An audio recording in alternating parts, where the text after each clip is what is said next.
sorry that we're running a little bit late. And Is the mic on? louder. Well, there's no loudspeaker in this room. There's one in that room, and then also for upstairs. So that's why it's in that room. Okay, so yeah, so. My name is Sharat Lin. I'm with the San Jose Peace and Justice Center, and I'm also a member of the South Bay Political Alliance, Progressive Alliance. And I just want to welcome all of you here. I was supposed to be. Speak into the mic. Speak into the mic.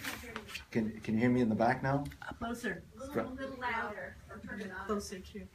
Is that better? Give the mic some love. Is that loudspeaker in that word? Yes. Yeah. Okay. All right. So, so I was supposed to be the EMC for this evening, but my throat is probably His throat is bad. yeah. Rock and roll. My throat is probably going to give out, and so I'm not going. So Nassim has gracefully agreed to be a co-moderator.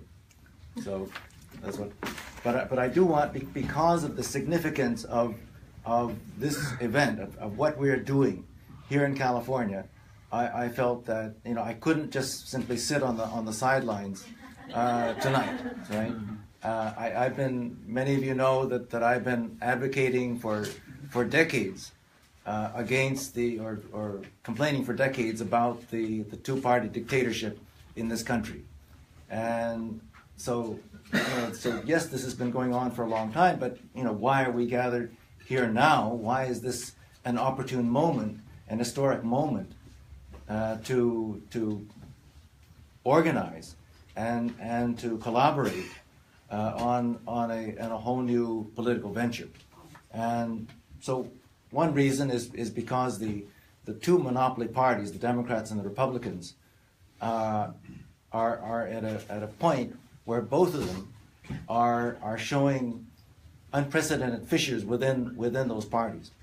So we've got the Democrats, which traditionally have had a fissure between the corporate Democrats and the union Democrats, and now we have the Bernie Democrats, right? So there actually are three streams in the Democratic Party that are going in diverse directions.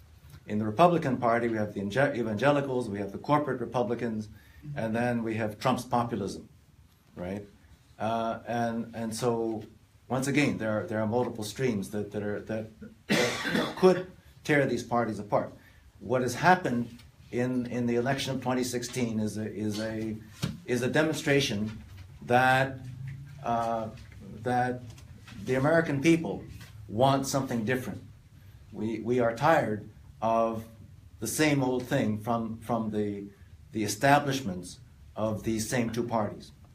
Okay, so that's why we're gathered here today. I don't want to take up too much more time, but I wanted to point out that when I saw who was running here in California, I realized that we may actually have something going here that, although it wasn't organized that way, but it reminds me of something that happens in India. In India, there is something called a pole alliance.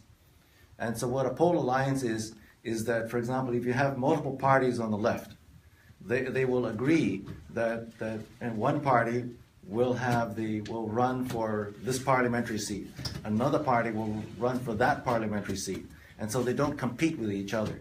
And that's how they actually win those seats, is through pole alliances.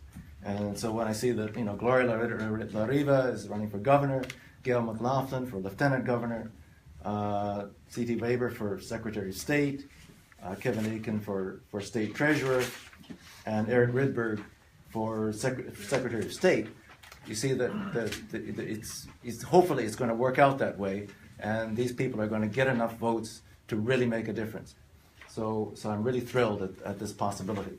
So with that, I guess you know that what we're going to do is we're going to introduce the individual candidates, and I guess I'll just start with the first one. We're going to have Gail McLaughlin.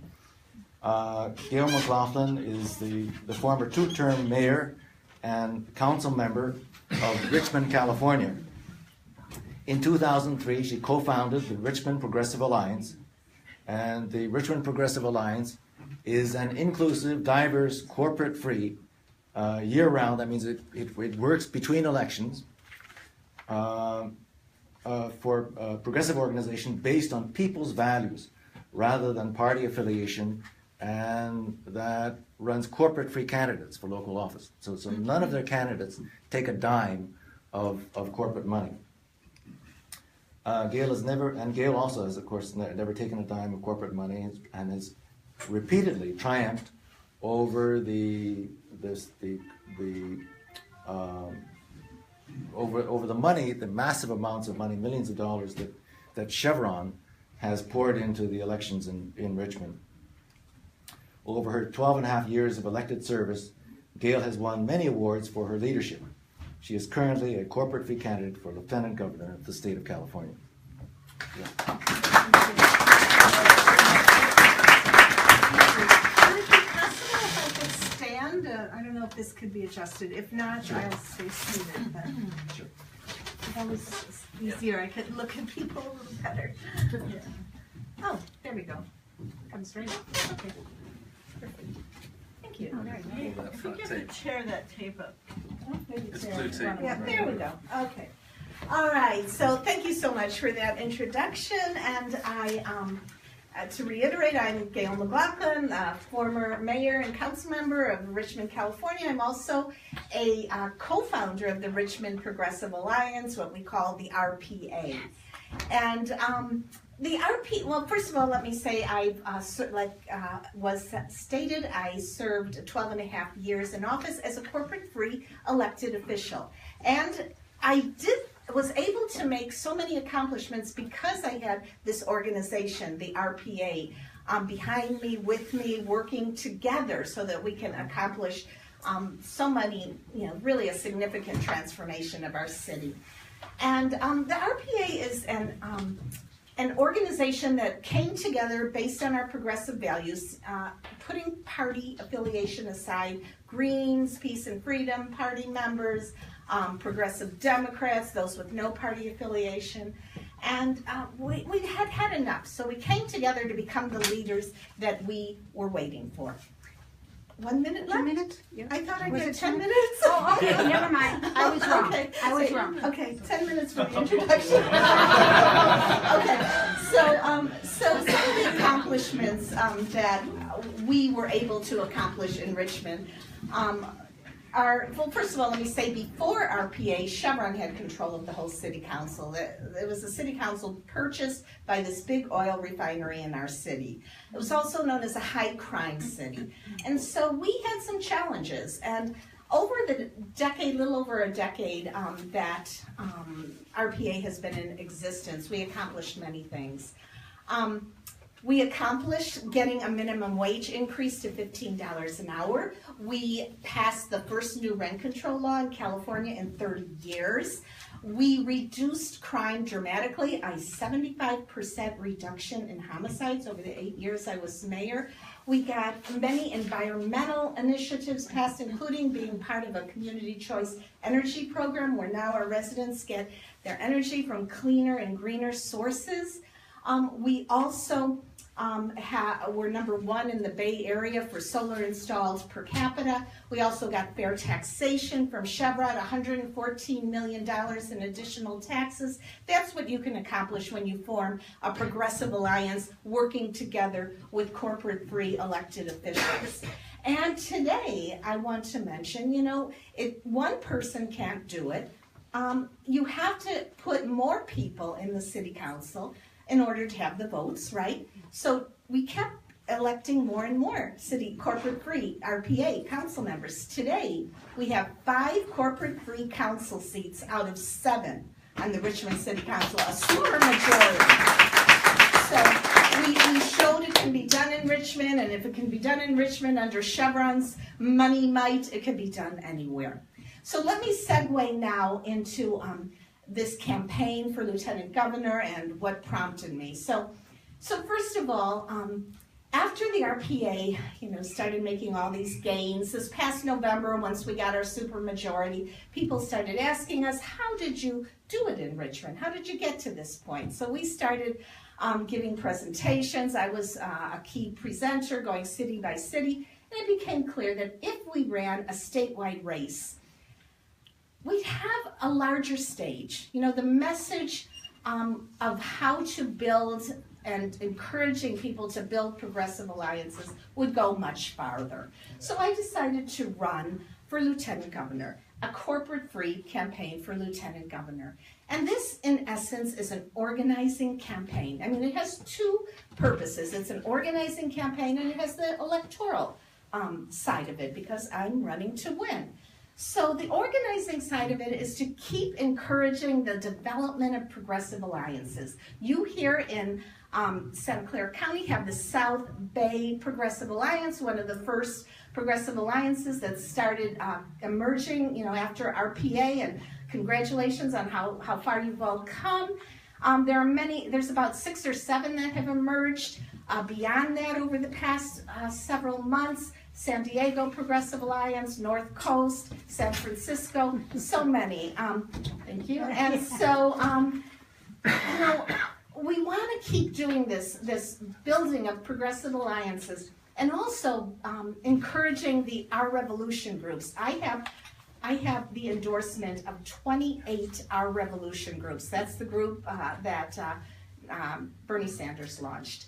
So we need to keep doing this building, and if elected, I'll network the progressive alliances and the Our Revolution groups together, and we'll have that statewide power to pass single-payer, free college, reforming Prop 13, progressive millionaires tax, banning fracking, a public bank, all the things we need. So let me segue now. That's my campaign. Let's talk about the idea of a third party. I know that's the theme here. So it's my view that we need a de facto party before we start building a formalized official third party.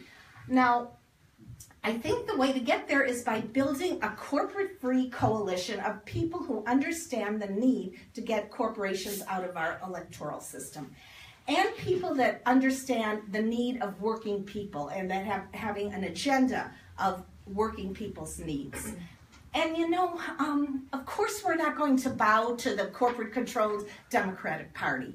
The corporations are in control of both parties, and they're not going to surrender. They're not going to commit suicide. We have to push them out of our state and push them out of our nation.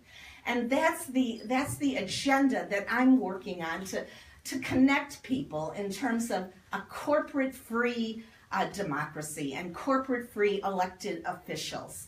Now, in terms of some people's approach to the, feeling a sense of belief in the Democratic Party, there are people that were traumatized by believing in the Democratic Party, and that trauma, continues to this day. So many of them have dropped out and become no party preference.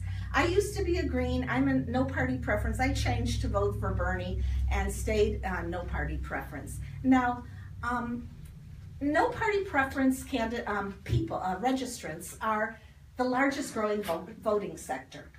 And that's because people are uncertain. They're not ready to embrace a new structure. They're not embracing the old structures. We need to develop trust before they will embrace, and I'm talking about masses of people, before they will embrace a new party. So for me, I think it's the building of a coalition of corporate-free elected officials, of corporate-free organizations, and people that understand that we have this savage capitalism that we live under, and that we need to put the needs of working people on the table here and as our agenda. And if we build that, we can start developing trust with people, and we can build a momentum of people, a coalition, and mobilize that coalition to include Greens, Peace and Freedom Party members, independents, socialists, and questioning Democrats. We can come together, and with that, we can start to create the precursor to what will later become a truly strong mass party of the people. And to me, that is what this place we're at right now as a society.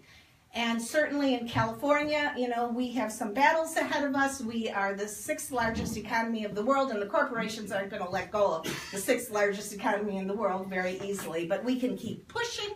We can get them out of our politics. We can all come together at a progressive table, a corporate-free progressive table.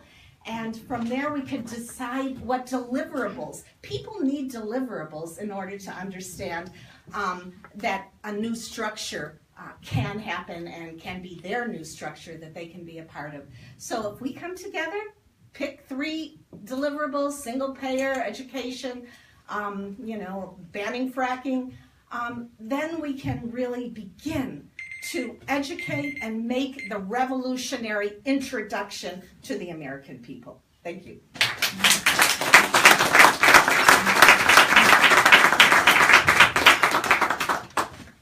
Thank you, Gail. My name is Nasim Nouri, and I'm going to take this quick opportunity to make a very short announcement. I am a county council for Santa Clara Green Party, and we have already announced it earlier today, but our county has been consulting our members and our county council, and we have taken a vote last week to endorse Gail's candidacy. So thank you very much for running. And that was my short announcement. And I next would like to introduce Eric Rydberg, who's our next speaker. Actually, Eric is the Green Party candidate for California Secretary of State. He's the male spokesperson for the Green Party of California. He's also on the coordinating committee of the Green Party of California. He is an indigenous activist, and he actually ran for a delegate in California District 1 for Bernie Sanders. And he later on moved on to be the co-founder of the Green Party of Butte County. So each of our speakers will have 10 minutes to speak, and after that we will have a 2-minute comment and question from all your audience, and you can direct it to our panelists after that. Go ahead. Thank you, José. Thank you all for being here. As Nasim said, I got involved with politics runner for delegate for Bernie Sanders. I witnessed, you know, how a corporate party operates. You know, they essentially will not let you in and pull out every stop. And we know for a fact that they're a private corporation because of the DNC fraud lawsuit, and they actually don't have a legal obligation to even count their primary votes and can change any rule at any time without even abiding by their own corporate charter. So, like me and many other Bernie Sanders supporters, we made that analysis that if it is in fact corporations that are causing this assault on democracy, then we're going to have to make a hard break from those corporations. So I started looking into third parties, and what I found was Jill Stein and Shama Sawant from Socialist Alternative circulating a 150,000 signature petition to get Bernie Sanders to remove himself from this corporate entity and actually take that momentum and bring it into a truly corporate-free organization that we could then move on to the general election for. Unfortunately, he did not take that offer. He ended up endorsing Hillary Clinton despite the fact that the establishment, you know, cheated him and really us. So that was a big letdown for me. But I realized that the political revolution that has to happen in this country, because we are in fact in the state of fascism, just like Mussolini, the Italian dictator, said, fascisto, right? When state power merges with corporate power, this is what you get, and we're seeing the effects of it. We have corporate personhood in this country. So democracy, when I went and looked through the Green Party's 10 key values, I saw that the number one value that is not only shared by the Green Party of the United States, but it's shared by the largest electoral coalition in the world, which is the 91 international Green Parties, the global Greens. The number one value is democracy. And in this country, our democracy has been suppressed to a disturbing extent. And the number one cause of that, in my personal opinion, and I'm sure many of you share that, is in fact corporate personhood. the seizing of our very human rights and giving it to an entity that does not sleep, does not die, and is always constantly trying to build and take capitalism and accumulate that power. So what our organization has been doing is, has anybody here heard of Move to Amend? Anybody heard of Move to Amend? Right. We started one right here 6 years ago. Yes. So I really got to hand it to Move to Amend. When the Citizens United ruling came out, they started organizing, and one of the co-founders was in fact David Cobb, the 2004 Green Party candidate. They said, hey, we can't have this co-opting of our very human rights. Citizens United, and it's very frustrating for me and some people that hear people talk about Citizens United without mentioning corporate personhood, right? Because Citizens United is their free speech. It's money as speech. That's how a corporation can speak. Unlimited money to these campaigns.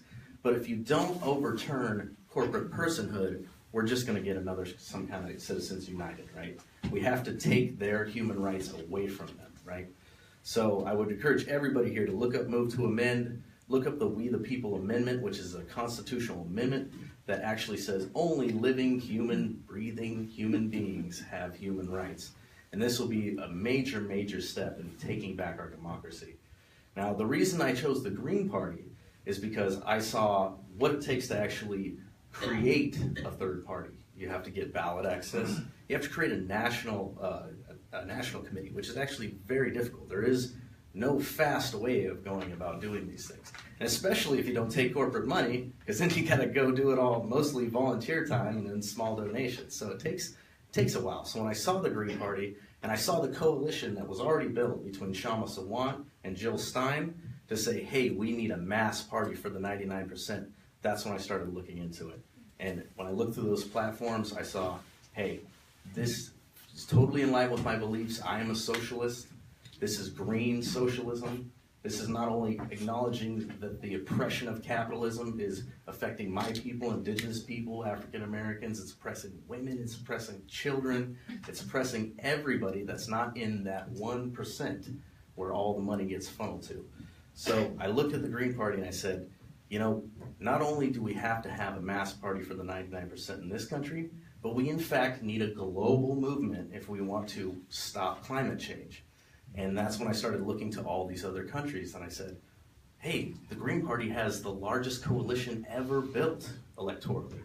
It's those 91 international Green Parties, the global Greens, and they have a prime minister in Iceland, there's a president in Austria, and I said to myself, if we could get our act together here in this country and take the power back from the corporate state, we have allies all over the world, and we can potentially do something to stop this crisis of climate that will be a disaster for my children, right? So what I'm here saying today is that all of our values are big time in line. At least 90%, I would say, of our values are aligned. But what we have, I'm running for Secretary of State against Alex Padilla. Alex Padilla, he cheated the no party preference people last year big time. There's hundreds of thousands of ballots that still haven't been counted, right? Yeah, I'm right. That's right. So what I'm saying is we have multiple fantastic candidates that are running for some of the same seats, right? What I would like to see is us come together, especially in this top two system. If everybody knows what top two is, they've made it so we all have to run against these candidates in the primary, and it only allows two people to go to the general, right? One of the great things about a third party is you're usually guaranteed to get to the election, right? Get to the general election. That's especially true of presidential races, and that's the advantage of a third party. Nobody, no corporatist is going to cut your legs out from underneath you in a primary like they did to Bernie Sanders and make sure you can't get to that general election. So what I would love to see is us take the time to sit down together and say, you know what we need to do? We need to go around the system.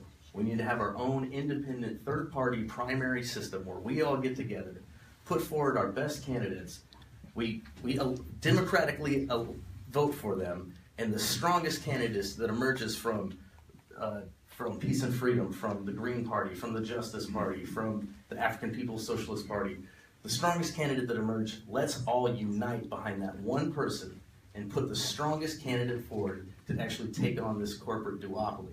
That's something that I would love to see, and I would love to have those conversations and talk about how we can truly build a coalition that can crack open the duopoly. Because what the Green Party wants to see, we don't want to see like a green dictatorship. We don't want to see everybody be green. We don't want to be the only party. We want a multi-party system, just like all these other countries have. We want ranked choice voting. We want proportional representation. There is too many voices for a two-party. There's only two-party systems in the world. One of them's America. The other one's an island that's about as big as Bakersfield, right? So it's not enough to cover everybody. So what we would like to see is everybody come together. Use, if you don't have ballot access in your state, if Socialist Alternative doesn't have ballot access, use the Green Party's ballot access. Bring your candidates in.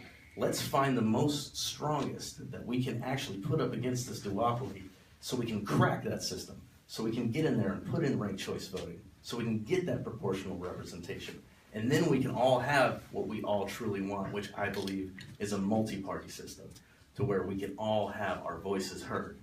And I would appreciate if, start reaching out to all your fellow progressives. We got way too much in common to allow a corporate party to continue to co-opt every single movement. They've done it so many times. I was rooting for Bernie so hard, and I worked so hard on this campaign, but it's not the first time this has happened. It happened with Dennis Kucinich. It happened with Jesse Jackson. They use a progressive candidate, and then they give you a corporatist, and they say, well, it's either that or you're going to get a Republican, even though all the donors that fund our party are the same donors that fund their party, right? So we need to build that alliance. These progressive alliances are fantastic. That is a perfect example of how you can do it on the local level. But I have a 3-year-old son, and I know that we have to have a national form of unity between progressives and socialists and people with like-minded ideas that want to save our planet for our children and want to create a true democracy for our children.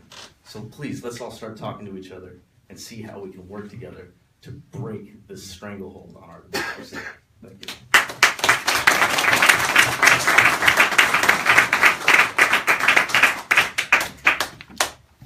Great.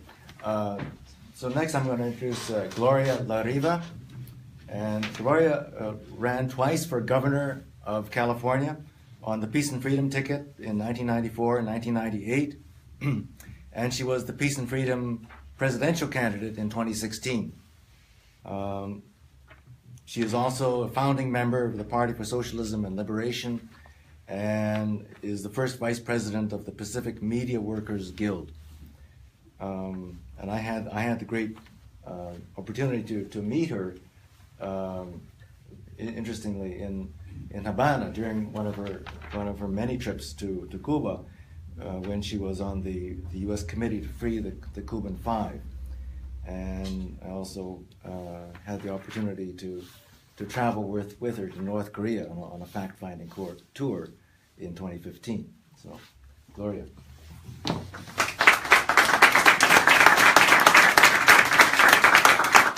Thank you so much, and I have to say thank you, Susan, for the timekeeping. That's very good. Make sure I see the sign. Yeah. Sometimes I don't look down. Yeah. Everybody, so good to see you here. It's the biggest turnout I've seen in the Peace and Justice Center, and I want to thank the San Jose Peace and Justice Center for being really a great mobilizing center for so long in this city. It's very, very important. And I think that it is a very interesting time, as Sharat said, in this last year, this enormous crisis brought on by the election of Trump. And yet, when you think about what the alternative would have been, as horrifying as it is what he has done with all the reversal of many progressive things that have taken place, the dismantling of the EPA, and so on and so on. I won't go into that. We know what it is. Hillary Clinton was a great advocate and pushed so hard for war and was successful under the Obama administration of destroying Libya. And we're still seeing the result of that war, of the destruction of a progressive government in which women had equal rights, which was a revolutionary struggle in 1969. For those of us who are old enough, we remember Wheelis Air Force Base. It was the largest U.S. Air Force base in the world. ruling over North Africa and against the whole Mediterranean. But King Idris was overthrown in 1969, and Gaddafi and the party he led undertook a massive reorganization of that society because of the control of their oil resources and their water resources too. And now you don't see it in the news because the war is over. The U.S. defeated that government. But now there's slavery, wholesale slavery and sale of African people. But you don't hear about it. You don't hear about the enormous destruction of Iraq. I went to Iraq 3 times in the 1990s during the U.S. genocidal blockade of that country. I made a documentary about it. And you could go through the hospitals and see hundreds of children, mothers and fathers dying because of the U.S. total blockade of Iraq. But you don't see anything about that. All you hear is how fratricidal the society is there and how people just can't get along, when in fact that wasn't the case before the U.S. invasion in 2003. And I say all this about the international issue, including that of Palestine and Trump's move of, or declaration that the U.S. Embassy will move to Jerusalem and that they will recognize Jerusalem as a capital. I mention the international situation because it has everything to do with California politics. Wasn't it Governor Brown who decided that BDS was going to be virtually illegal in the state in terms of contracting and trying to weaken this great movement that is so necessary for the survival and for the Palestinian people and their right to self-determination? It was a dangerous move on his part, but that's California politics. Or all the taxes that are paid to back up the U.S. military and all the U.S. aggression around the world. So part of my message as gubernatorial candidate will be not only that we have to fight for reforms and fight for the things that people need, for $15 an hour immediately, but I believe that it should be $20 an hour minimum wage in California. You can't live on $20 an hour in San Francisco or San Jose or Los Angeles or so many other cities. Very little remains where you can live on $20 an hour. And but the message I have, in addition to things like demanding and fighting for the overturning of the Costa-Hawkins law in the state that bans rent control for any buildings newer than 1983, or for the overturning and elimination of the Ellis Act, which has led to thousands of evictions statewide, tens of thousands of evictions, because it allows a landlord to just declare that they'll no longer be a landlord for a certain building and evict everyone, no matter how long they've been there, no matter how old they are, no matter what other protections they used to have. These are the things that have to do with the state and why I'm running. But in addition to reforms and fighting for the things we've lost or the things that we still need, the message is also that it's really only socialism that can resolve the problems for the working class and for all humanity. It's only by ending the capitalist system of overproduction that we know is destroying the earth, whether the oceans or the land or the air or the water. That is capitalism, the unrelenting production and competition between all the corporations, including the military, production of nuclear weapons that the U.S. is responsible for. And it's this last year with Bernie Sanders especially, opening this idea for people, millions of people across the country, about socialism being a legitimate policy or program for people to promote. He as the most prominent socialist, even though I would have differences with his view about socialism, is that I also think that the people are quite capable of supporting and understanding socialism, which is really in their interest when you explain some simple facts. Look at all of us here today, and look at everything that you consume, whether it's the clothes you wear. I know if you look at your label, you'll see it was made in some other country, very rarely in the U.S. Everything we make, everything we wear or eat is produced by thousands and thousands of people in social production. Even a t-shirt, from the planting of the cotton to the picking of it to the harvesting, the producing cloth, everything that we use and consume in modern society is not done by any handicraft, very rarely. And therefore, as the social production grows and grows, and tens of thousands of more people are brought into the production of any product in the world, the ownership becomes more and more private, more and more in the hands of less and less people. That's why 6 individuals own the wealth of half the world's population. And it's getting worse. When you have the new tax plan of the Republicans, that the Democrats were just too busy focusing on Russia. This false myth about Russia being the reason why they lost. They lost because they don't represent the working class. They don't represent the poor. They talk about the middle class as if everybody else who's beneath the so-called middle class level of standard of living doesn't really count. And even the middle class can't make it anymore. Try sending your kids to college because you're not entitled to aid. You have to go into debt and give up your retirement so your kids can have an education. And now the youth of this country have close to $1.5 trillion in debt. That's why part of my program calls for the cancellation of all student debt. Is it ridiculous? Yes. No. Why? Because we just gave $800 billion to the banks. They didn't have to answer for any of that money, what they did to it. They just amassed more wealth. They evicted more people, including, who's that man, the Treasury Secretary? I still can't, Mnuchin? Well, he's responsible for the eviction of more than 30,000 people. So if you talk to people about the fact that all wealth is created by us, by the working class, nationally and internationally, and you say, the bosses aren't needed, the owners aren't needed, because we can run everything. We run society. We just don't own it. We just don't have control of it. That's what socialism is. And I think that it's utterly necessary to take this message across and to fight for it.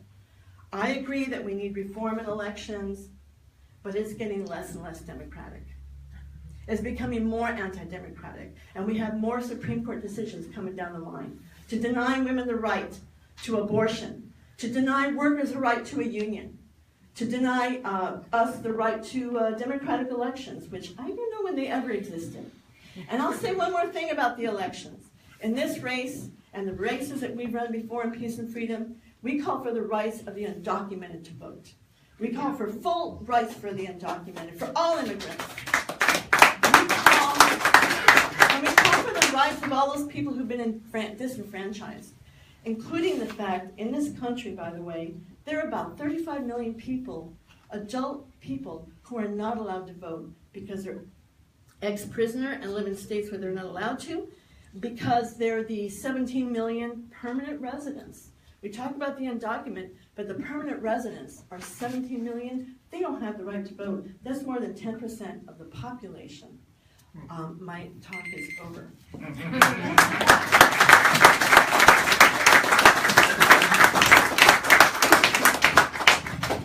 Thank you, Gloria. Next, I'm going to introduce Nick Brana. Need my glasses. Okay, Nick is currently serving as a founder of the Movement for People's Party. The organization is dedicated to building a coalition for a nationally viable progressive party. In 2015, Nick joined Bernie's presidential campaign as its national political outreach coordinator, where he actually lobbied elected officials and DNC superdelegates on the senator's behalf. After the campaign, he became a founding member of Our Revolution and its first electoral manager. And in 2017, he became the founder and national director of Draft Bernie for People's Party. Welcome in.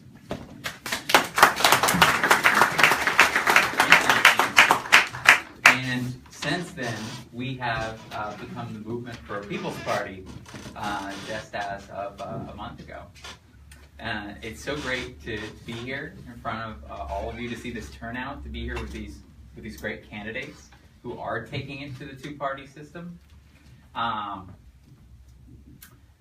Movement for People's Party, like you started to say, what our mission is, as an evolution of drafting Bernie for a People's Party, is the idea that at this point where we are, as more and more people are beginning to realize now, a large majority of Americans, it's 61% of Americans who are calling for a major new party. 71% of millennials. These are record numbers. These are taken by Gallup, these polls, in fact.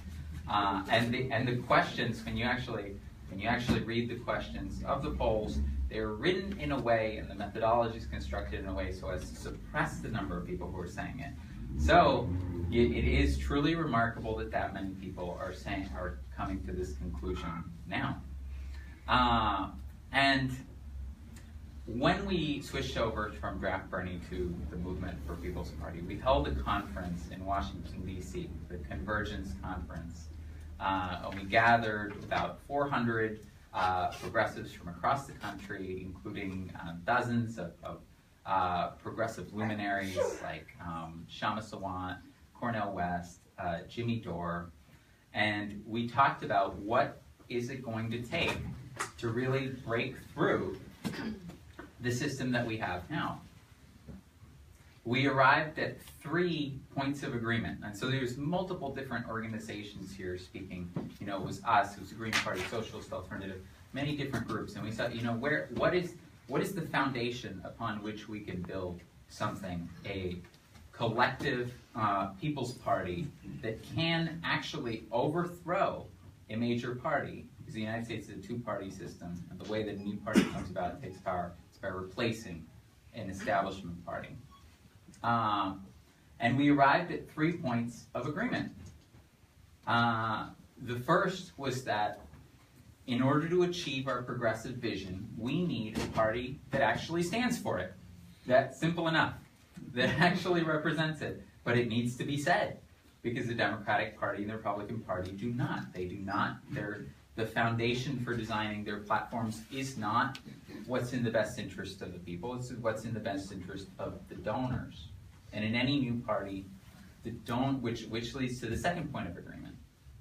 And that was that the new party, that any kind of mass-based coalition party of many organizations must be completely free of corporate money. Because a party will represent its donor base. And if the donor base is separate and distinct from the voters, and is separate and distinct from the citizens, then it will represent the donors instead of the citizens. And that's the dynamic that you see in the Democratic and the Republican Party. So it is essential that in any new party, if it is to represent working people, that those two be the same, that the donors be the same as the actual people who are voting. And the third point of agreement that we had is that none of our organizations could achieve it alone. None of our this kind of system that has existed, this dynamic of siloed progressive organizations, organizations that kind of remain within their particular issue area, organizing with maybe a small group of organizations that share that similar, that also work in that area, but for the large part not communicating with each other, not working collaboratively. And that was actually a dynamic that the establishment, the system, tolerated because it's ineffective. And that what it was going to take to actually put together a coalition that could start a mass-based working class party in the United States, a nationally viable party, was to break through that dynamic and to create a party that instead brings together these folks to the table for its formation from the onset. And that is the mission that we embarked on as our evolution into movement for a People's Party. You can imagine now, so in what I've been doing for the past year, organizing for this, I've had the privilege of speaking to people in all kinds of different parts of society. So speaking to labor leaders, speaking to Sanders surrogates, speaking to people who are leaders of social movements, and seeing really that there is great agreement. You know, there's people over here, there's people over there, there's people over there. There's people all over the place that reflect those statistics that I mentioned at the onset, that believe, yeah, you know, I think it's time and we need a major new mass-based party of the left. But the problem is those people aren't speaking to each other. They're not connected. They are in those silos. And so the challenge that we have given ourselves as an organization, and that I think that we have as a movement, is to really facilitate that conversation, is to bring all of those people together. Because collectively, as a left, we have the resources, we have the numbers, and we have the public support to overthrow these two corporate parties. I'm sure most of you have heard this, but it's worth saying. There's support for single payer is about 2 to 1. Support for free public college, about 2 to 1. Support for getting money out of politics, higher than 90%. When do you get agreement on anything in politics of that level? So there exists the foundation, you know, and that goes down the line of the issues that Bernie Sanders ran on, and that explains how he went from 3% name recognition, no money, an anointed opposition candidate, the entire establishment media against him, the entire party establishment against all of that, how he went from that to success in the first place. And that's the case that we're making now, is that frustration with the existing two-party system has crossed a threshold where people are prepared to support something different on the national level even, and to think boldly in the way that they did with Bernie. You think of how much time people invested into Bernie's campaign when every traditional organ of the media and establishment politics was telling you that it couldn't be done. So he had none of that. He didn't have the money, the media, the party support, none of those things that traditionally determine who's successful in politics. So that tells you there's something different. There's another force out there in politics that is actually more powerful than all of these things combined. And that's his message. It's his message that resonates with 60%, 90% of Americans down each of these issues. And it's that desire for a contest against both establishment parties. When Bernie was out there challenging the two establishment parties during the primaries, he was bringing thousands, tens of thousands of people without fail, wherever he went across the country. I remember being on the campaign, we announced some of the rallies that we were going to have hours before we were actually going to have them. I remember we announced there was one that was hilarious. We announced it at 11 p.m. The rally was at 10 a.m. the next morning, thousands of people there. Overnight, you know,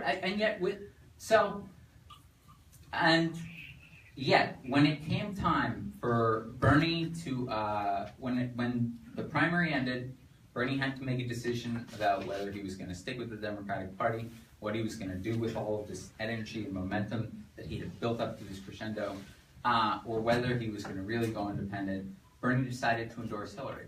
Well, Bernie spent the next few months campaigning for Hillary. He went to events, and there would be 100, 150 people that would show up to his events. And so it showed that it really wasn't about Bernie. It was about the issues. It was about what he stood for. Bernie was just a manifestation of what people wanted, and he gave it a voice, and he channeled it. But what people really wanted was that revolution against the political establishment. And that's what we have the opportunity to build here as a whole. But none of us is going to do it alone. If we can, however, put together a coalition of unions, working people, communities of color, you know, Sanders surrogates and staffers, there's more reaching out to me now. They're telling me, all right, I'm done, I've had it. You know, how do I sign up? There's even members of Democratic state central committees reaching out to us and telling us, we will leave the Democratic State Central Committee and participate in the founding of a new party. That's amazing.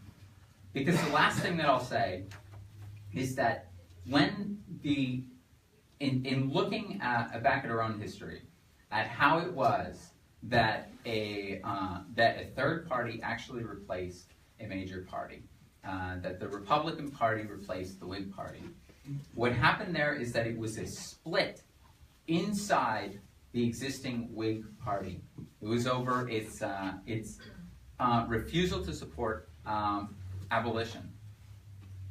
And there had been existing parties that had been abolitionists before that for many years who were pushing for that. But what it actually took was a new party that came about that was a divide that actually broke the Whig Party in half and took a whole bunch of the leadership over to a new party to found it. And that's what we have the opportunity to do now. That's what those State Central Committee members represent. That's what those party leaders who are speaking to us represent, is that they're saying we're ready to do that kind of thing today, along with all of those other coalition members. So I think that's our challenge now, and I'll turn it over to the discussion.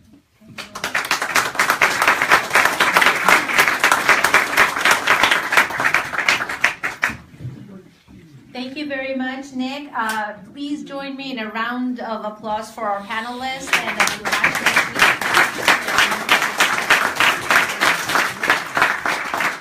Thank you all. We'd like to take questions and comments from audience, please. If you'd like, maybe I'll try the stacking system. We'd like you to maybe take 2 minutes or less for your questions and comments. Direct them to a particular panelist, please, and they will have 2 minutes to answer. Yes, Sadie. Hi. So that was a brilliant panel, so thank you all. I was left a little bit uncomfortable because some of you may know that I'm the campaign manager for Josh here, who's also running for governor. Gloria, I agreed with 200% of what you said. And I'm just standing here thinking, I wish I could give her my second preference vote. Because that would be really straightforward. I've lived in countries where you can do that. And you can't here. So I was wondering if one possibility would be to explore, as we move forward, as we build alliances, one of our first steps could be to get a ballot measure for ranked choice voting, so that I could, in fact, give you my second preference. Any comments to that? Kudos? Everybody's up for that? All right. Yeah, ranked choice voting. Yes, that would be very good. And I'm not sure how many signatures it would take to get on that ballot to get on. But I wanted to ask, what party are you representing, or just independent? Green Party. Oh, Green Party, okay. Okay. And I want to introduce another candidate here from Peace and Freedom Party, who's also our state chair, Kevin Aiken. Please stand, Kevin. Running for state treasurer, and if you can, we have flyers outside. State Bank.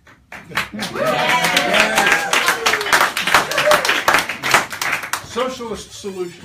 That's right. That work, and we know they work. Thank you. Okay, and to Gloria's point, please make sure that you do take some literature on the table outside, right as you entered from the front entrance. There's stacks of literature that our esteemed panelists have brought representing their organizations. Okay, next question. Comments, please, Warner.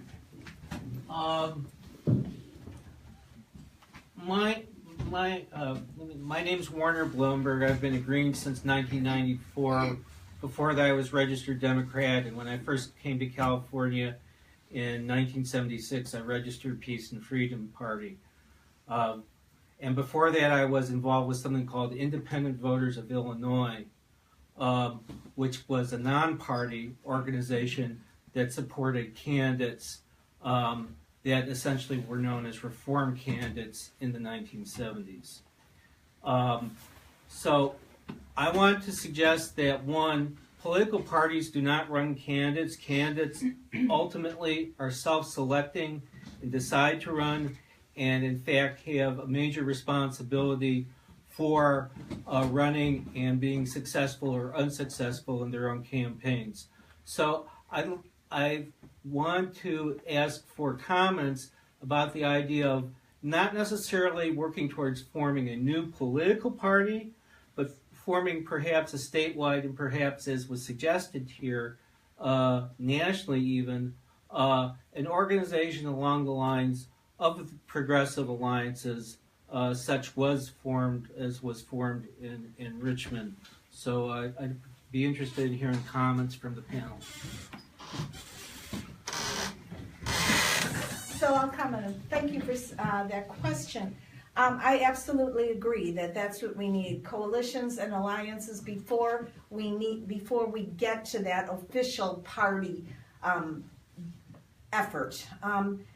Now, what I'm doing in terms of my approach to California, and I think if we can have statewide political power as a alliance, as a network of local progressive alliances, we can have that kind of statewide progressive corporate free power in California, and that will send a message to other states and to the nation as a whole. So to me, it's all about building from the grassroots and connect, and people get involved. People have to be activated, and they get involved when there are issues in their own community. So building these local progressive alliances, networking them together, building that statewide power, and having one state take the lead and influencing the nation as a whole, in my view, has a lot of influence and a lot of feasibility. I say California can do it, and at the same time, I think we can start coming together. Those of us who think outside the two-party system, but we have to understand that people need to trust us, and the only way they're going to trust us is if they see deliverables, if they see successes. That's why the success of the Richmond Progressive Alliance, the success of other alliances has so much value, because it breaks through people's distrust about nothing is ever going to change. So once we get more successes, while we build this national coalition or alliance, whatever you want to call it, I think we're going to find ourselves having the trust of the people, and from there, a party will be the next step. Can we respond? Go ahead. Oh, did you? No, that's not. Okay. I agree that we have to have an alliance. We just absolutely have to. If you look at the voter registration statistics, there's 43% independents, and there's two minority parties, and the Bernie wing is a minority of a minority party, right? There's more of us on the outside than there is on the inside, but we got to figure out how to work together. And I would use example is the Maine Green Independent Party. They hyphenated their name because they knew that they had ranked choice voting, right? And they knew that they could bring in a bunch of people with like-minded values, and that they have the structure to primary each other. They have the structure to decide who's the strongest candidate and how they can unify everybody behind that one candidate. And now they have, two state legislators. They have Henry John Bear from the Maliseet tribe. And so they're setting the example. I always thought with cannabis that California was going to be the pioneer, right? But unfortunately, we got way too many corporate candidates in charge of the state. So it's been Oregon and Washington and Colorado, right? And so as much as I would love, and I'm going to try everything I can to make California be that state, to set the example, it might be a state like Maine that we never expected, right? But we need to figure out, and so it's just a matter of getting everybody at the table and coming up with a way of doing it. Because in my view, which is the national view, yes, we have to build grassroots, but we have to plan that national organization well ahead of time. Because I watched what happened when thousands of Bernie Sanders tried to join the Green Party, and they hadn't even considered that happening. Like, we couldn't absorb all that, right? So we're going in our bylaws right now, and we're going to create a situation to where it's an open door, and that we have a way of processing, the best potential socialist progressive candidate. And that's very much what I would like to see. Thank you. Go ahead, Josh. Sure. Thanks, José. So Gail and Nick, I noticed that you both put forward this idea of a de facto corporate-free party, which I think personally is there'll be a corporate party and a corporate-free party in the not too distant future, maybe 6 years, maybe 4 years. I think that's how this is going to play out. But what I wonder about is, so I understand, they have the different parties that exist right now, and that if a candidate was corporate-free, then you could include them in this de facto thing that you've started, right? But how do you deal with Democrats who say they're corporate-free, but then they get, I was a party leader in the Democratic, I was Democratic Party leader for a little while, 3 months. Invaded with the Bernie campaign, couldn't hack their cheating, but I learned a lot. And one of the things I learned was when I went on purpose to all these meetings, and I looked at their fundraising, right? And we won in Yolo County with $5,000 for Bernie in the primary. The Yolo County Democratic Party threw $130,000 at it and lost. So I know we can win. I know that by speaking for the people, with the people, we can win, right? The corporate-free people. But they funnel their money to the candidates through the party as well. So how do we deal with that? If there's a, Bracamontes, let's say, running for governor, corporate-free, but the party is funneling money underneath. So how do we deal with that?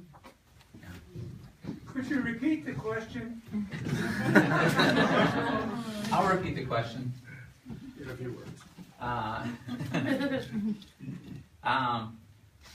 And so, sorry, what was your name? Josh Jones. Josh was asking. Right. Josh was asking, how is it that we deal with candidates who say that they're corporate-free inside the Democratic Party, yet are receiving money through the DNC, which is essentially money that's being donated from corporations. And I would say that is at the heart of why a new party must be the solution, or why an independent party must be the solution, is because some people have this view, they put forward this view of the Democratic Party and the Republican parties as empty shells. And they say, oh, it's just a shell, you can come and take it over, whoever's in it determines its character. That's not true. It's not true. Yeah. And what it really is a structure that's designed to prevent that kind of thing. It's designed to prevent being taken over. So, for example, in February, the DNC had its leadership elections. Were the members whatsoever involved in that? No. It was just, who was electing the leaders? It was the superdelegates, the DNC members, people who had the pleasure of lobbying on the Bernie campaign. Unsurprisingly, they picked the establishment candidate, despite the fact that Keith Ellison, the Sanders wing representative, had at that point done many things to make himself palatable to them. For example, endorsing a billionaire in Florida for a state party leader position, reneging on his promise to stop taking corporate money at the DNC, and so he did, and so that's the point. Did Keith Ellison do those things because he believes them? No, he doesn't. He doesn't believe it. I had the pleasure of working with him. He doesn't believe that. He did it because it's a structure and it's a machine that forces you to do that. In one of my interviews with Jimmy Dore, I challenged him to tell me to name one person who's gone to the Democratic Party and come out further left.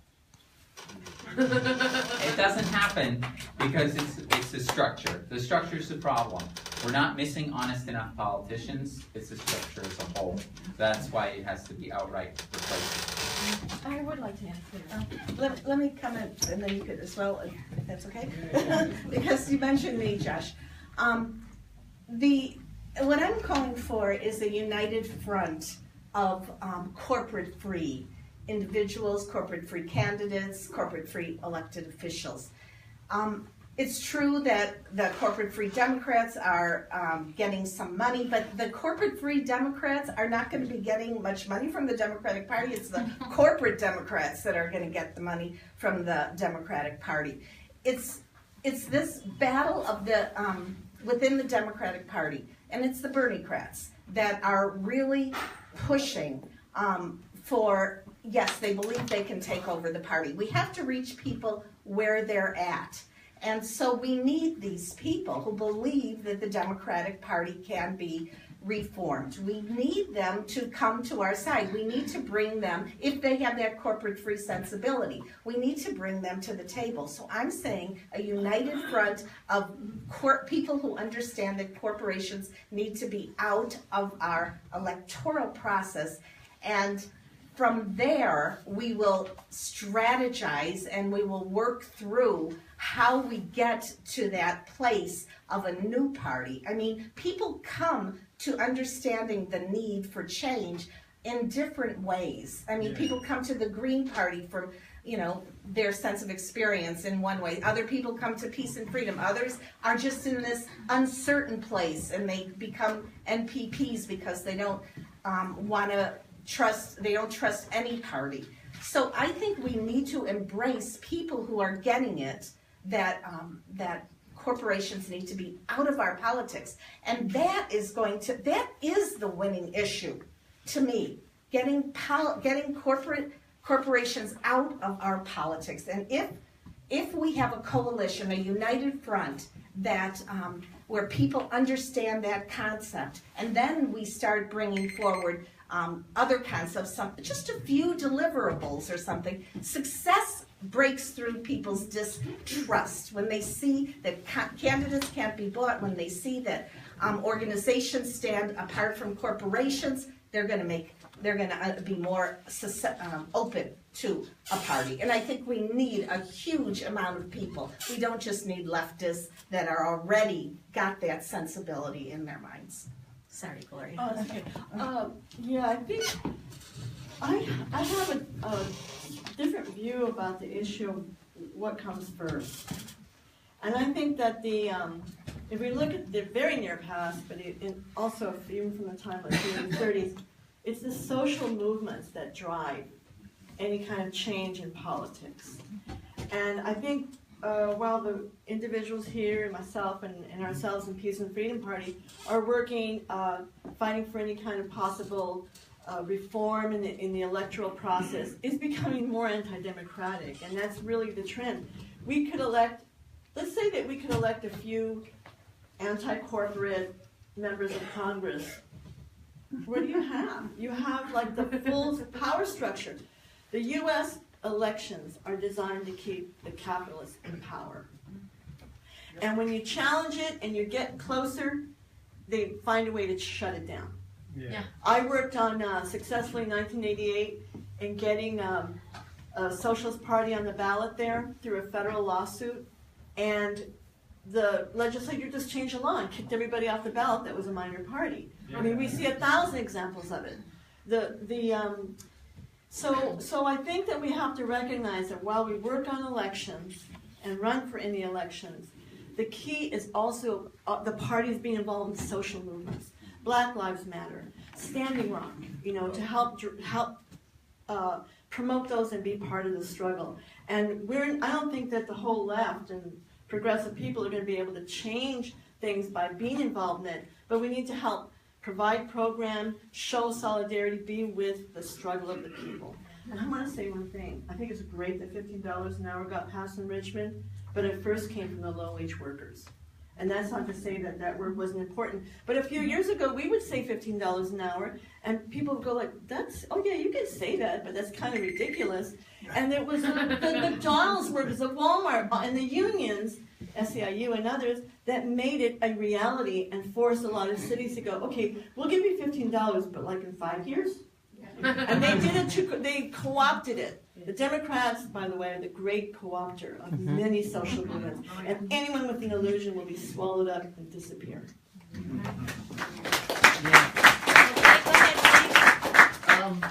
Today, Trump signed the $700 billion defense, quote-unquote, authorization act, and the total war budget actually in this country, as most people here know, is close to $1 trillion a year.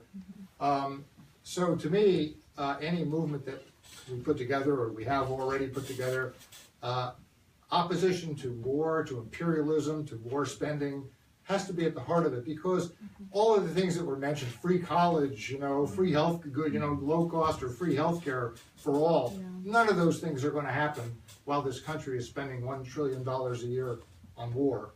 And that's why I think the movements, the parties that we put together to challenge the Democrats and the Republicans have to have that at the center. And I'd love to hear sort of comments from the different people on that subject. So, 100%, right? Repeat the question. The question is, if we're going to form a new party, we have to have a strict analysis on anti-war, right? So the question is, do we have that analysis, right? I would probably say all of us have that analysis. The Green Party of the United States has the Green New Deal, right? And if you've never read the Green New Deal, a lot of people just think, oh, green energy, solar panels, wind farms. Yeah, of course, solar panels and wind farms, right? But if you've actually read it, there's 4 pillars, and it's an economic bill of rights, right? It's $15 an hour, a minimum wage, and up at the very least, right? $15 an hour minimum wage, right? It is, yes, a green transition, the second pillar. And most importantly is, to me, as running for Secretary of State, is the 4th pillar, which is the functioning democracy, right? And we cannot have a functioning democracy with a corporate person and such. But in that pillar, you'll see that we call, what's already pinned out, we call for a 50% reduction in military spending, right?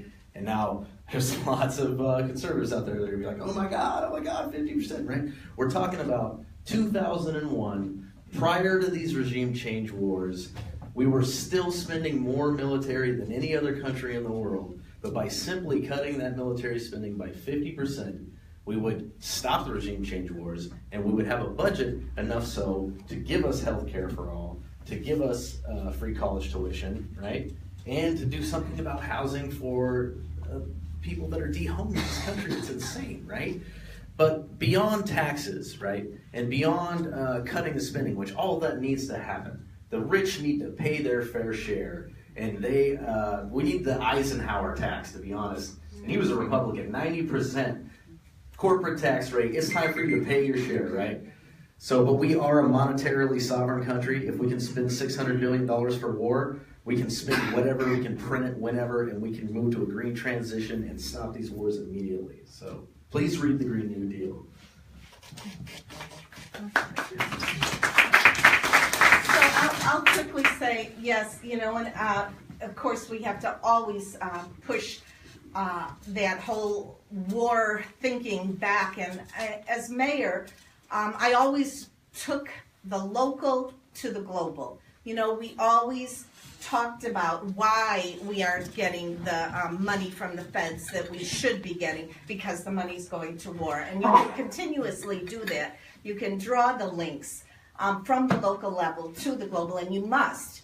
And I do want to mention, of course, Gloria, the low-income wage workers were the ones that organized. Absolutely. Social movements are key, and they are not distinct from local political organizing. They are not distinct from progressive alliances. You bring the social movements into the local organizing. You bring the social movements into the networking between progressive alliances, and you bring them into a national coalition. So, and you bring out the issue of war and how we have to stop that.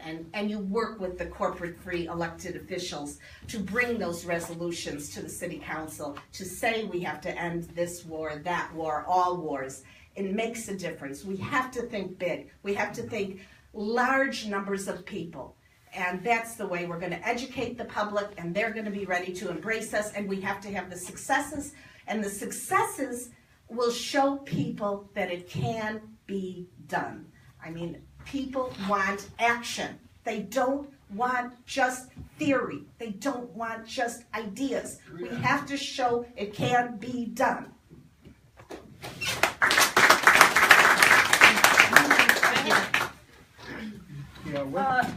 I'm sorry about the issue of war. I like that question. And I believe that all U.S. bases abroad, the more than 700 and others that we don't know about, should be shut down immediately, including the bases and occupation of South Korea, Japan, dozens of bases in Japan, but all over the world, and all sanctions. It's punishing people for trying to take an independent road, whether it's Cuba, Venezuela, or Korea. And I don't know if people know, right now there's U.S. war maneuvers going on against Korea. The U.S. is planning war, and I believe North Korea has a right to build nuclear weapons as a deterrent. It is a deterrent for them. And I've been to the North twice, I've been to the South also. And it's a country that should be reunited on a peaceful basis. And if anybody wants to know about North Korea, just ask me. Anyway, after the program. But absolutely, including opposing what the U.S. has done to Syria. All the terrorism, Al-Qaeda, Al-Nusra, ISIS, it's the fertile ground that the U.S. created by destroying Iraq, destroying Libya, and trying to destroy Syria and creating huge destruction there. Afghanistan, we could talk all night.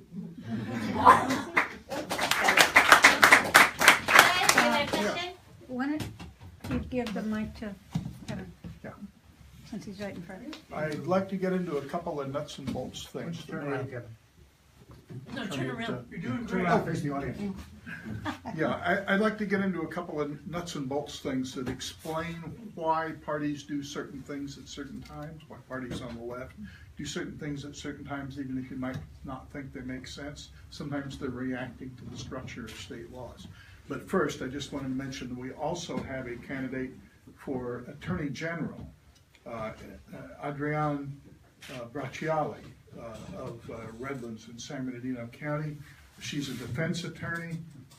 She worked as a public defender for a while, and she's trying to build her independent practice as a defense attorney. And boy, is she hot on the crookedness, the twistedness of our so-called justice system. So you'll be hearing from her.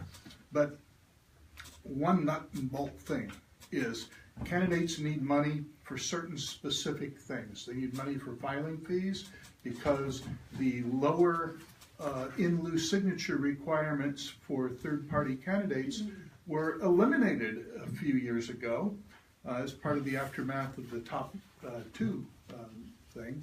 And it's impossible to get enough signatures to meet the in lieu requirements for filing fees, so it's necessary to raise some money for that. Another is those nice statements in the ballot that you look at, in the ballot pamphlet that you look at before the election. They cost $25 a word. $25 a word, you need thousands of dollars. And we need, give each of these candidates a $25 check, okay? By one word. And in the primary election, for a party to be safe from being knocked off if its registration falls or other people's registrations go up, they need to get all of the candidates of that party for a particular statewide office need to get 2% of the vote. So it's really important to vote for third-party candidates just to keep them on the ballot. Yeah, right. I think we had one question in the back from Joyce, please, and then I have 4 stacks. Okay. Okay, so I'm picturing getting the ballot in May, okay? And I'm very excited about the fact that almost all the people and the ones that you talked about are running for different offices with this exception. And, you know, that's like amazing, and it would be, I'm just wondering if you have ideas about how, you know, because there isn't this progressive alliance yet from all you people that are running. What ideas are there to put this out to the general public? Obviously not through the major media, but we do have media, at least in the Bay Area. So people link all of you together as, in their mind, a ballot that they're going to vote for. So we can do what you talked about.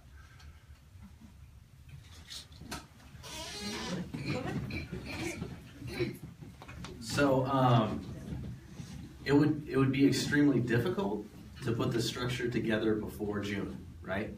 To actually build something that we can actually, we're not going to be able to put together an independent third-party primary. No, just, you know, Oh, I got you. that's not gonna happen, Right. But, Well, go ahead. Gail McLaughlin, by far, has probably the most support of any progressive candidate in California, right? I would say turn to her and turn to some of the people that she's endorsed as people to consider, right? And also like Nick, Kevin, I'm sorry. Like Kevin was saying, you know, you need to take into consideration how we need to help build these third parties, because we need to maintain our ballot access, right? So I would look to people of wisdom that you know have accomplished great things like what Gail has done, and look to some of the endorsements that she's given.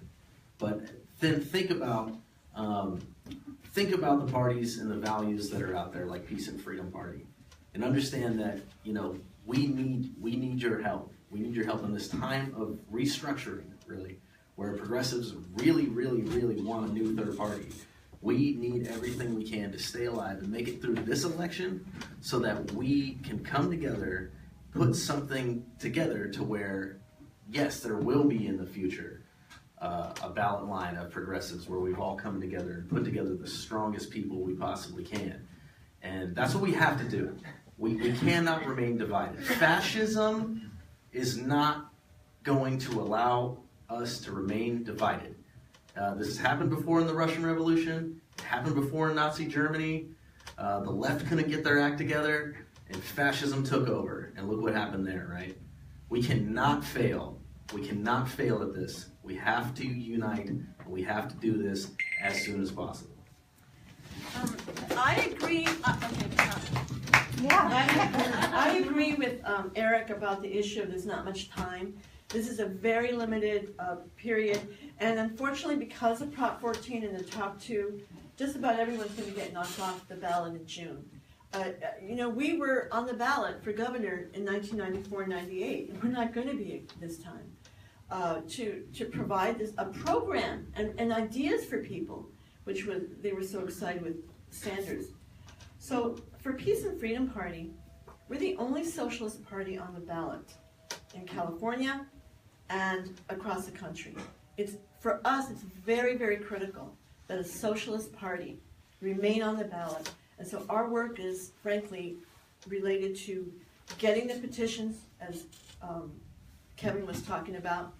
And we're going to do a very energetic, volunteer, statewide, just going everywhere.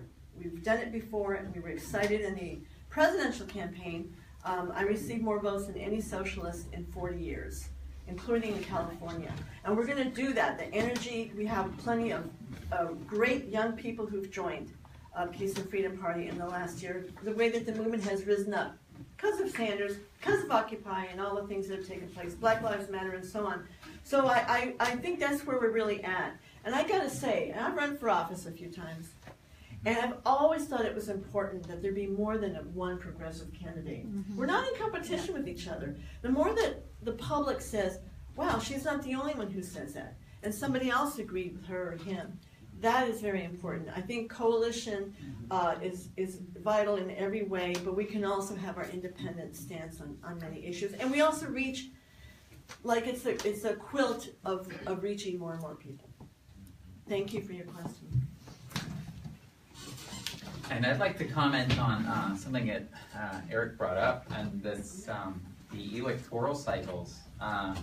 We need to we need to start looking past and thinking past 2-year intervals.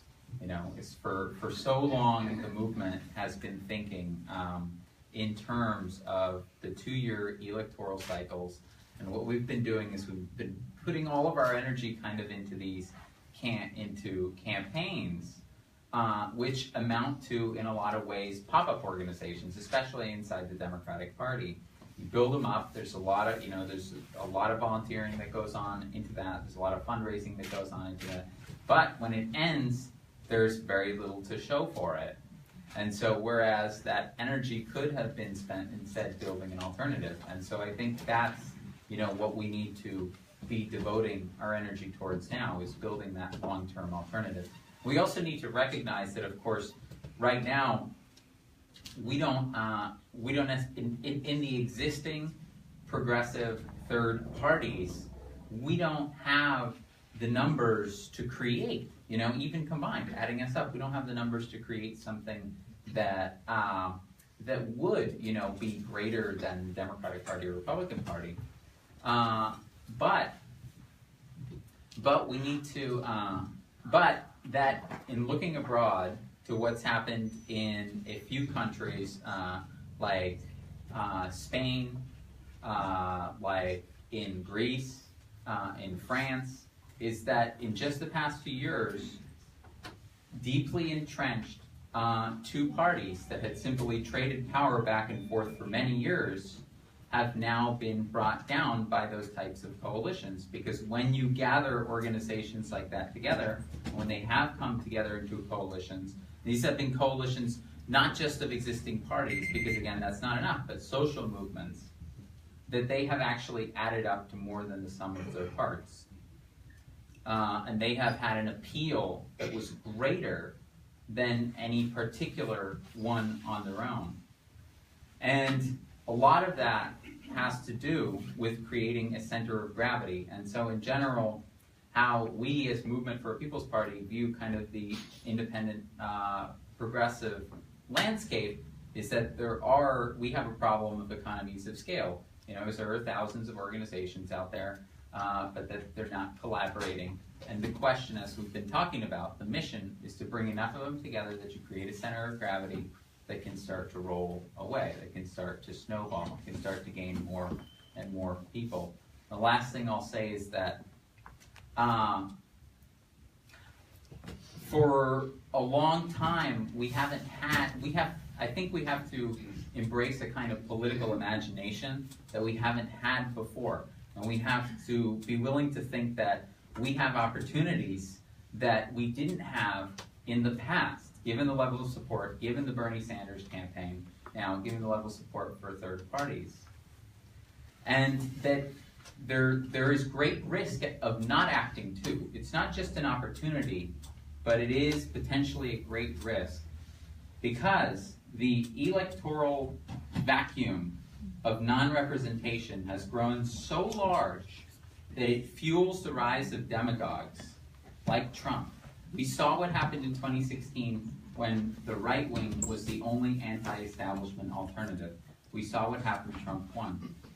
And we face that now on an even higher scale with greater stakes, and that is that if we cannot come together to offer a populist progressive alternative to the American people, the working people, that the billionaires and the elites will do essentially what they did in France, which is they will run the existing establishment parties into the ground, and once they realize that there is going to be an electoral break away from them, they will switch strategies and they will create a third party of their own, which is another neoliberal party, which is intended to hijack the revolution. Thank you, Nick. We're going to try to get a few more. Can I just say one thing about this, what Eric had said? I have endorsed a lot of corporate-free candidates. You can check out my website. And let me tell you that there are multiple corporate-free candidates running for various offices, and these corporate-free candidates are all good candidates. And so, I support this conversation with all of these candidates who are putting out this good message. Thank you. A really quick point that, thank you, Gloria, for mentioning. Stop Top 2 is the campaign that actually requires Californians to collect 800,000, that's all, 800,000 signatures, and we can stop Top 2 in 2018. So get ready when you go collecting signatures for these votes. Okay, so we have 5 people on staff. Please, you are next. Introduce yourself. My name is Baba Kofi. My question is more about timing. We talked about how we might be able to get to a place where we put together a good coalition in the next 2 to 6 years, but we're looking at only about a couple of years before we have failed to solve the climate change problem to the point where we're become a soon-to-be extinct species, and we could get nuclear time. So what's the way to shorten the time span to getting to where we want to be? We really can't wait more than a couple of years. Waiting till even the next even numbered year is a very risky prospect. If possible, if you could keep your Yes. answers to 1 minute, we'll get more questions in. Thank you. Could you repeat the question somehow? The question is, how do we shorten the time span to actually build this coalition? Because frankly, the planet is going to kill us, right, for what we've done. So this is exactly why I'm in the Green Party, right? Is that my analysis is, the Green Party could use some really good organizers in it. There are some good organizers in it, but there's not enough, right? But what they do have is 20 years of building electoral structure with no corporate money, almost all volunteer time. And frankly, it's a miracle, because there's thousands of third parties in this country, right? They're the only one that has made it to the national level. And really, all progressives should be praising them. I know we're not perfect, right? But the fact that we were on 48 state ballots, that's historical for a third party, except for, since the Republican Party, right?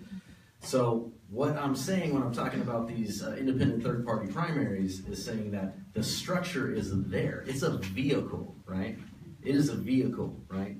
And we need to take that vehicle and take advantage of all the strengths of all parties. We need to take advantage of socialist alternatives media that's fantastic. We need to take advantage of a lot of the policies that Peace and Freedom has.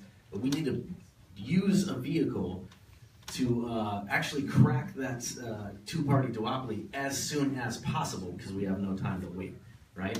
So what I'm saying is, please, if you're in third-party politics, let's seriously talk about using the Green Party as a vehicle to break the system and put in a multi-party system like many, many other countries have. At that point, we can all, there's nothing more that I'd love to see than multiple parties. I'm always going to be green. I see a lot of my indigenous values in it. I love consensus that came from the Iroquois, democracy, #1 value, all that good stuff. I love the Green Party, right? Everybody, I love the Green Party. I'm sure you all know that by now, right? But as a collective group that's being on the threat of being killed by this two-party system, we have to do something ASAP as soon as possible. I'll keep it to 1 minute. We don't have time for like another election or a coalition or the next to elect a candidate that's progressive. The struggle is right now, every day. Every month over the last year is harder than the last. And I think, again, the social movements have woken people up. Standing Rock was very critical, so that people pay attention to the next leak that took place. But it needs much more than that. And it means that all of us have to raise the issue of the environment ever more and fight for it. We can't, right now we have an administration that's destroying the EPA and doing much worse. The removal of Bears Ears and so on. I mean, we could talk forever about it, but it is still capitalism. It was happening under Obama. It was happening under Clinton. When the Fukushima disaster happened, I don't know if people know, but the nuclear lobbyists were right there in Washington to get insurance for their nuclear plant production. It's the system, it's the lobbyists, it's... Just a quick point, climate change, if we get corporations out of politics, corporations are the ones that are causing climate change. Time is of the essence, and if we can mobilize around corporate-free organizations and corporate-free candidates and elected officials, we're going to really make a difference in terms of people's consciousness. And we have to do it now, and not just in election years. I agree with what Nick said. We need structures that go on in election years and non-election years. And we've got to do it, and we've got to do it now, absolutely. All right, thank you. So I'm going to ask all people who still have questions to keep it to a minute. I think Jake was next, and then we got Matt. Jake? My name's Jake. I wanted to piggyback off of the question of time. I certainly see electoral social movements as almost 4 pillars, especially with the new explosion of social media, money, physical social movements, people in the streets, and then traditional media, advertising, etc. How would each of you plan to bring those together? Unfortunately, I see the Green Party as something that has bylaws and structure. The People's Party as something that has emails, money, good social media. You know, Bernie's platform exploded with quality social media organizers, etc. And how do we bring those things together? Can we direct that to the 2 people, maybe? Yeah. 1 minute? Sure. Yeah. Seriously, 1 minute. I promise. So that's what it's all about. It's about, you know, we each have different strengths. We have things to offer. It's also about the fact that if you're competing, you prevent a center of gravity from emerging, and your resources end up devoted towards fighting each other rather than really being pointed outward. So intra-movement conflict as opposed to, you know, outward energy. That's where an immense amount of the resources of the movement go today. And so that's exactly why we're trying to bring organizations, you know, including the Green Party, that we are, you know, working with, the Justice Party, Socialist Alternative, many other parties, but not just the parties, social movements too, you know, academics, student groups, communities of colors, unions, to have those conversations, you know. You got to have the conversations and reach a baseline level of, you know, what is that you can do first. Right. So, exactly, spot on, right? Everybody has their strengths, and what the Green Party has to offer is ballot access, a national committee, and structure, right? So, like I was saying earlier, it's a multi-party system. Everything that we're talking about, like, that is the answer. It's getting corporations out, and it's creating a truly democratic system, right? So, in order to do that in a 2-party corporate system like this, where there's only 2 other 2 parties in their tiny little islands, right? We have this massive country, and we have this corporate control over both of which. We need a vehicle to be able to take it and ram it through the gates, right?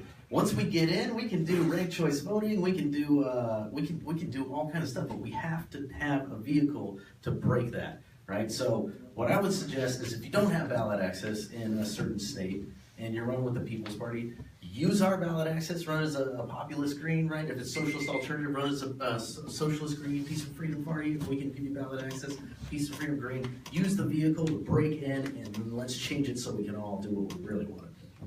Thank you. Matt, if you could direct your question to specific speakers.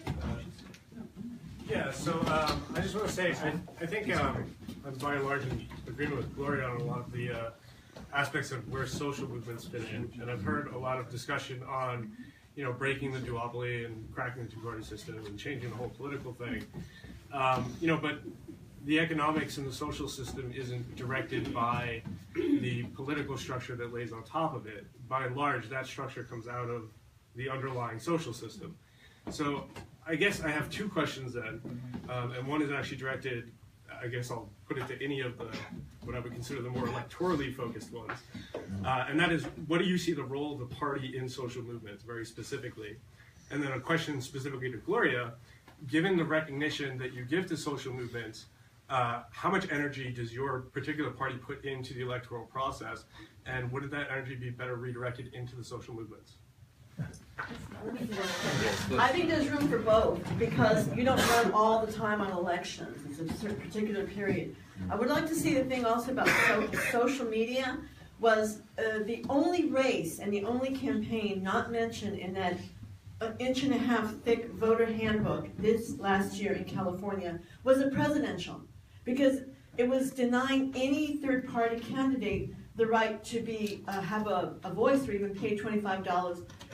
Almost every vote that we got last year, the highest, as I said, in 40 years in California, was in the street, going to rallies, going to the communities, and giving people a flyer. It's the only way, and you still have to get out there to reach people who don't know about independent politics. I've been a candidate, and anyone who's run knows that when you go out to talk to people, they think there's only two candidates, only two parties. And we have to break that by reaching people. The other thing is, I'm very proud to say that with Roy Moore running in Alabama, we have a new group of youth in Birmingham from this year, people who reached out to us and been working with them. They had a protest against Roy Moore. The only action that took place against him was that protest in Birmingham, Alabama. That's the future, is the youth and the youth in struggle. And you know there's millions who want to fight and win, along with everybody of us who's older. So I would say the role of the party, a party, is an electoral arm of the movement. I, at this point, think we do not have a profound mass electoral arm of a movement, and our movement is not is fractured and isn't mass enough. I think for that reason we need a party to overcome. We need at least one party to overcome at least one of the two establishment parties. And so to me, it's building this movement first and then having people come together and strategize how to build that party that we need that will overcome the two-party system. Because otherwise, we could have a multi-party system, which I agree with.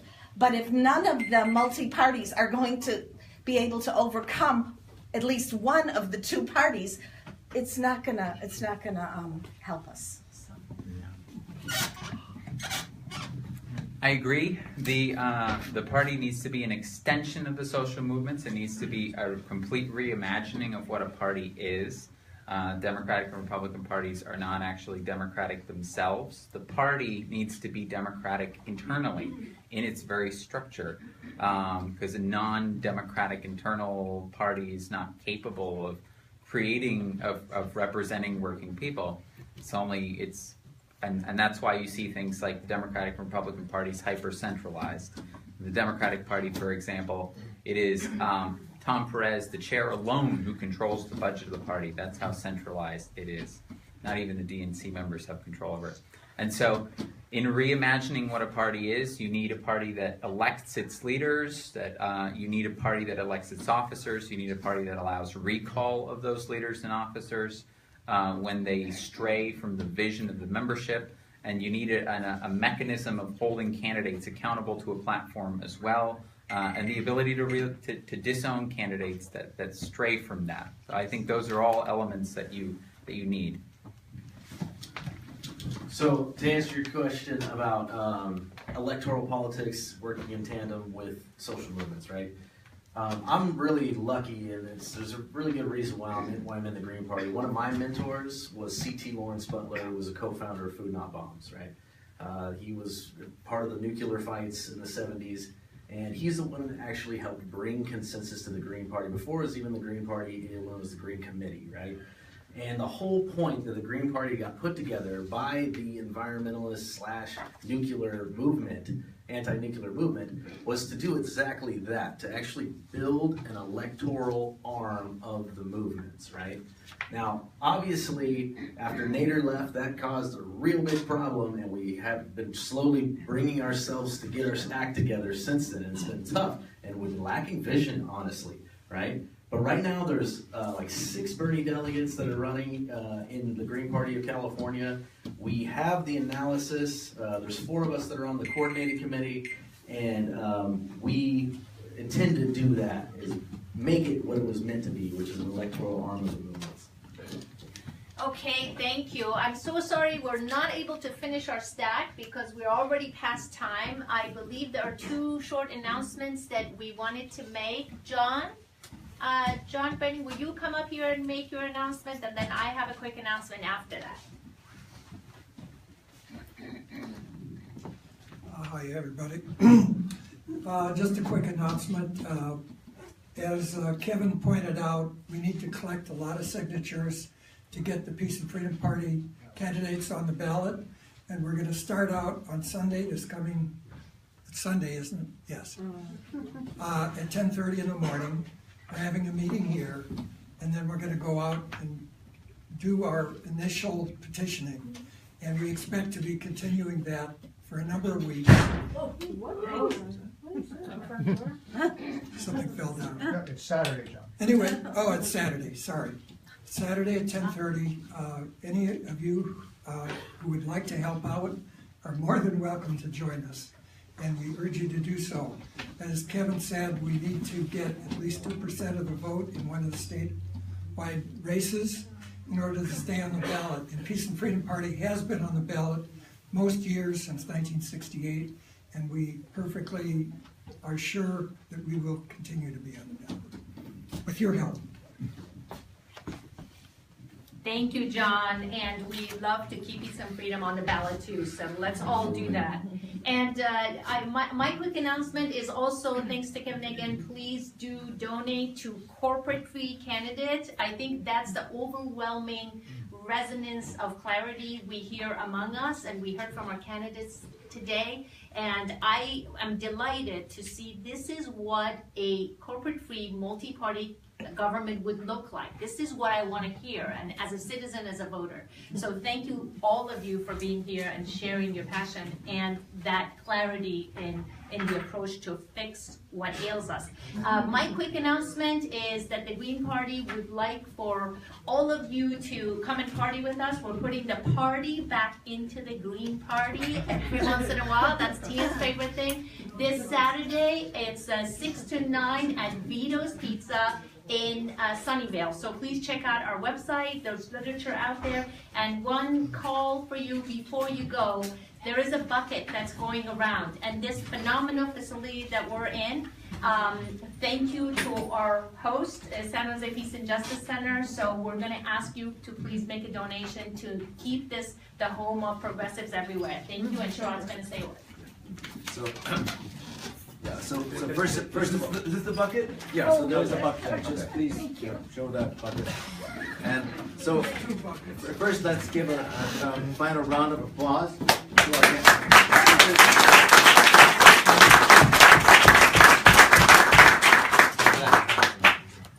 So, here's the thing.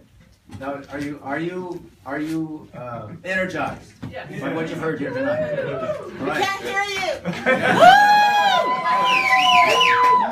So, it's very important that no one leave this place tonight without signing up for something, or doing something, or donating. Okay, you know, there are various ways, right? First, we have the orange sign-up sheets, which are just a sign-in. So make sure that if you came in and you didn't sign in, please sign in. The email addresses will be shared among the Peace and Justice Center and the organizations represented by the speakers. Remember that and then you can speak to individuals from the various organizations about actually joining those organizations. Remember that you can join, for example, the Green Party or the Peace and Freedom Party, and that doesn't limit you from not joining the South Bay Progressive Alliance. So you can join multiple entities, particularly the non-party entities. Okay, so sign up. We've got to get people involved, and then of course take this message to your friends, to your relatives, get them to sign up, and tell them the story, what you've heard here tonight. What we can change this country. Yeah. We can do it. Woo!